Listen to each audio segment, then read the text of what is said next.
on your side, because I know you're doing a lot of that, Dave, what other benefits do you see to video-based content creation? So the biggest benefit happened, so we didn't start outwardly marketing in this way with content marketing until July of 2019. Tim and I, my business partner at Streamline Financial, that's when we said, we've got this team that is just operating at top state, and everything is organized and work. Not everything's perfect, obviously, but things are working. We've got freed up time to then do some marketing. So we started posting text posts on LinkedIn. A few months later, we just took those text posts, the ones that were more popular than the others, and we started doing iPhone videos of the exact post, except there was video. Mm-hmm. And then 3 months after that, that's when people started saying, I feel like I know you already because of these videos. They were consistent, about one a week.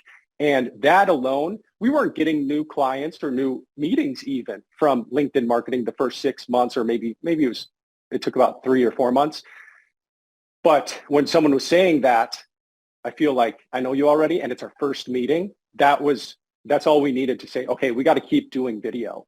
We got to keep doing this. So that thing you said about document, don't create. Now, it's hard for advisors to be recording every part of their, you're not recording client meetings and then posting it publicly. Right. But the way to use that as an advisor, I would recommend this, because when we look at some of the stats of our YouTube channel or our LinkedIn posts or whatever we're doing, some of the things it's documenting, because we'll have a meeting with someone, they'll have a question, or we're helping them solve this problem related to something related to their plan, right? So we're using eMoney, the planning software, and we'll look at what if scenarios or some of the toggles on the left side of, hey, what if you retired 2 years earlier? Or what if you spent $30K on a vacation each year with the entire family and the grandkids and things like that? And we would take that. Sometimes if it was very specific to them, we'd ask permission, and we would create a sample client, Clark Kent or whatever, Lois Lane, and we would show that example and say, hey, here's a scenario that was helpful to one person we were helping, and post it on LinkedIn. But what I'm saying here is, one of the most popular videos we have, I think, has 250,000 views on YouTube, and it's really just sharing an eMoney scenario. And it's kind of the can I retire type thing. People love, now only if they're interested. Again, all the stuff we're doing is retirement language. Retirement is what people are tuning in the channel for, but they want to see what other people are doing. There's something in our brain, I think, that either wants the validation or just like the look at what other people are doing related to retirement. So that is a way to document, not in the moment, but pretty much what you're doing that day. The question to ask yourself at the end of the day is, did I help someone today, right? Did I answer any questions for anybody, whether a prospect or a client? And then the second question is, do you think someone else in the world would find that valuable or helpful in some way? Most likely, yes. So that's a way to document what you're doing throughout the day, sharing it with others, trying to give and help. That's what we started doing, and that's been popular for sure. I love that. Basically, you're just creating a case study, a real-world case study. You're obviously stripping out the personal information, just creating a sample client. Many of the firms at Triad already use eMoney, so I love that example. But the scenarios in there, one of the things we coach to that lines up with perfectly, really a lot of firms, you do the first visit, the first appointment, whatever you call it, and that's your fact find. That's your, hey, do they have gaps or problems we can help them fix? And it's like, if yes, then okay, let's meet again. But that second visit, oftentimes we call that the before and after, because it's kind of that 30,000, that high level view. In that case study scenario that you're talking about, it's like, hey, getting ready to retire, don't have any sort of income stream. So they can't spend with confidence, right?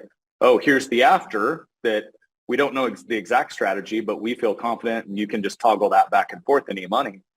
Right there, all you're saying is we're taking a sample like that, just recording it. Now, getting a little bit technical here, but how are you recording the video? Is it on Zoom like we're on now with the screen share, or how do you make that intuitive where you can kind of show the study while you talk over it on video?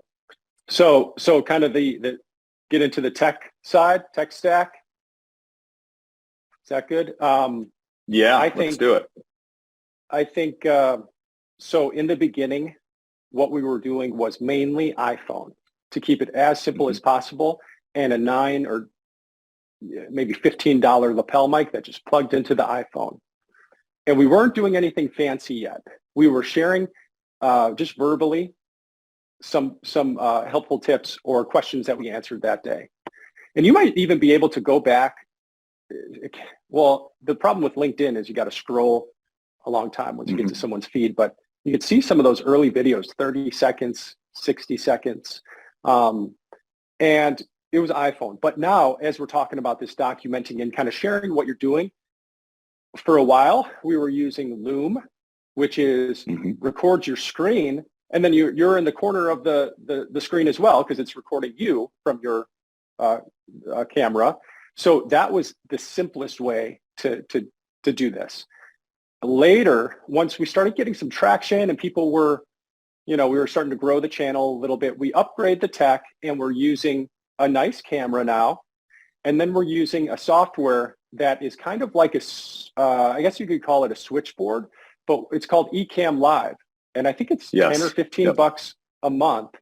And we started doing that because the goal here, again, in the beginning, I didn't want to spend more time than I needed to. It was all about speed. What's the fastest way to have an idea and then get it to video and then get it out there? I didn't want to spend half the week doing marketing, right? I wanted to spend an hour a week. That was the goal. And so Ecamm Live allows you to record, and then when you finish recording, it automatically, there's a file on your desktop, and you don't have to have any SD cards or do all this work. It's right there. And then all we did was drag it and drop it into a software called Descript.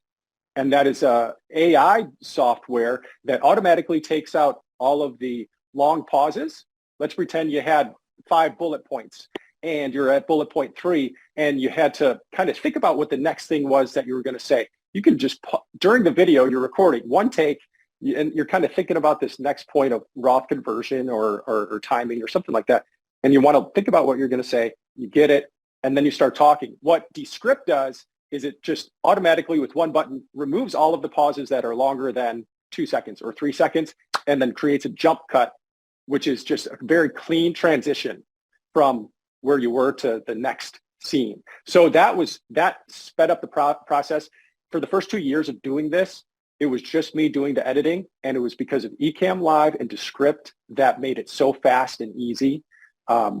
Those are 2 tools I would recommend if you're thinking about starting video.